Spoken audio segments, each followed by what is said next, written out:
साल 1866। उड़ीसा के इतिहास का सबसे भयानक अकाल।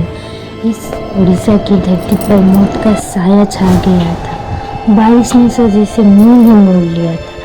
खेत बंजर बन चुके थे और नदियाँ सूख के रेत बन चुकी और इंसान अपनी ही जमीन पर भूख से मरने लगे थे। इतिहास आज भी उस काल को नौखे दुर्भिक्ष के नाम से याद करता है।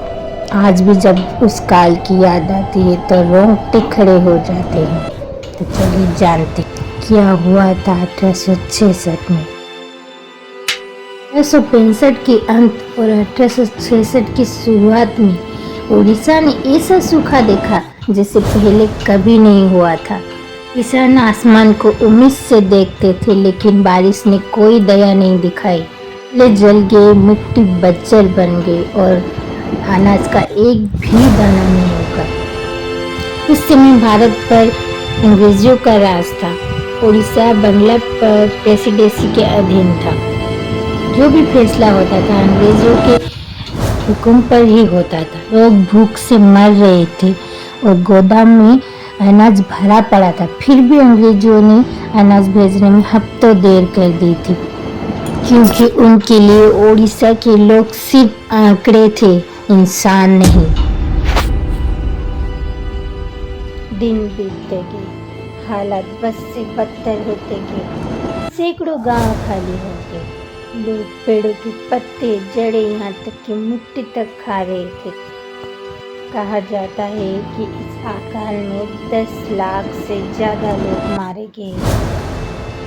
माँ अपने बच्चे को भूख से तड़पती देखती रही, पर उसके पास देने को कुछ भी नहीं था। उड़ीसा की धरती जैसे खामोश सी हो गई थी और आसमान ने भी जैसे मुंह ही मोड़ लिया था। लोगों ने इस अकाल को नौ दुर्भिक्ष का नाम दिया, क्योंकि इस नौ का एक अजीब ही सयब। 9 महीनों तक बारिश नहीं हुई। आसपास के 9 जिलों में ज़्यादा से लोग मारे थे और 1866 के आंकड़े को जोड़े तो वो भी 9 ही बनता है। लोग कहते थे 9 ने जैसे उड़ीसा से जीवन ही छीन लिया। लेकिन इतिहास सिर्फ दुख नहीं बताता, वो इंसानियत और उम्मीद का साहस भी दिखाता है। और दुर्भिक्ष के बाद उड़ीसा के लोगों ने अपनी जमीन को फिर से जिंदा करने की साहस दिखाए। लोगों की साहस और जज्बे ने एक नई उम्मीद की किरण जगाई और फिर से बारिश होने लगी। नौ के दुर्भिक्ष ने भले ही उड़ीसा को तोड़ दिया था, लेकिन उसी उम्मीद ने उड़ीसा को एक नया जीवन दिया।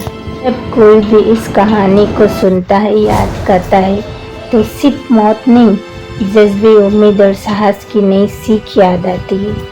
ये कहानी सिर्फ एक अकाल की नहीं थी, ये कहानी उस पीड़ा और दर्द की थी जिसकी आवाज़ इतिहास ने कभी नहीं सुनी। आज भी जब हवा में भूख की चीख गूंजती है तो उड़ीसा याद करता है नौखे दुर्भिक्ष। उम्मीद है दोस्तों कि आज की इस वीडियो ने आपको जरूर कोई नई सीख दी होगी। अगर वीडियो अच्छा लगा तो मेरे चैनल को सब्सक्राइब कर दीजिए और लाइक और शेयर करना मत भूलिए।